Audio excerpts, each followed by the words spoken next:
এখনো যারা পায়নি দাওয়া কোরআনের এই মিছিলে শুনিয়ে দেই চল সত্যবাণী শুনিয়ে দেই চল সত্যবাণী পথ বদলে দেই আমলে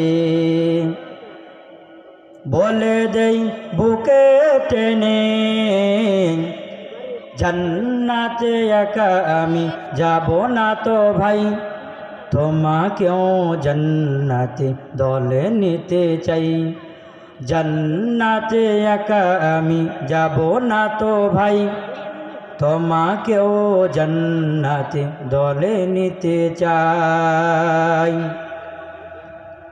আলহামদুলিল্লাহ, মাগুরগাড়ি দারুল উলুম কওমি মাদ্রাসার উন্নতি কল্পে